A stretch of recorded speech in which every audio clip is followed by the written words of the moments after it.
ఈరోజు ఉత్తరాంధ్ర సంబంధించిన 3 ఉమ్మడి జిల్లా Srikakulam, Vizianagaram, Visakhapatnam MLC teachers counting ప్రక్రియ పూర్తి అయింది. ఈరోజు పొద్దున 8 గంటలకు స్టార్ట్ అయిన ప్రక్రియ దాదాపు 8 గంటల సాయంత్రం వరకు కొనసాగింది. ఈ ఎన్నికల్లో గాదే శ్రీనివాస నాయుడు గారు ఎక్కువ ఓటు పొంది విన్నర్గా డిక్లేర్ చేయడం జరిగింది. మామూలుగా ఎమ్మెల్సీ ఎన్నికలకు అయితే ఈసీ వారు ఒక పర్మిషన్ తీసుకుని మనం డిక్లేర్ చేయడం జరుగుతుంది. అందువల్ల మనము 8:30 పూర్తి అవగానే కూడా వెంటనే మనము పర్మిషన్ కోసం రాయడం జరిగింది.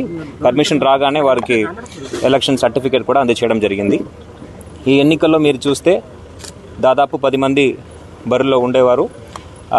ఎన్నికల్లో 92.4% పైన ఓట్లు నమోదైనాయి.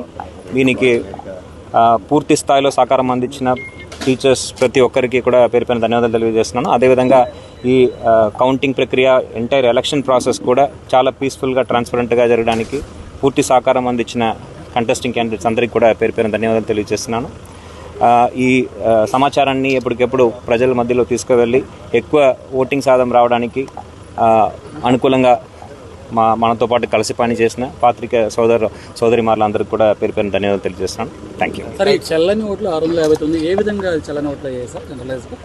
జనరల్గా వాళ్ళు టిక్కు పెట్టడం ఒకటే ప్రిఫరెన్స్ 2-3 పెట్టడం, ప్రిఫరెన్స్ సరిగా మార్క్ చేయకపోవడం, కొన్ని సందర్భాల్లో వాళ్ళు రోమన్ న్యూమరల్ కానీ నంబర్ కానీ వేయకుండా పూర్తిగా వర్డ్స్లో రాయడం, ఇలాంటి కారణాల వల్లగా మెజారిటీగా మనము రిజెక్ట్ చేయడం జరిగింది. Thank you sir.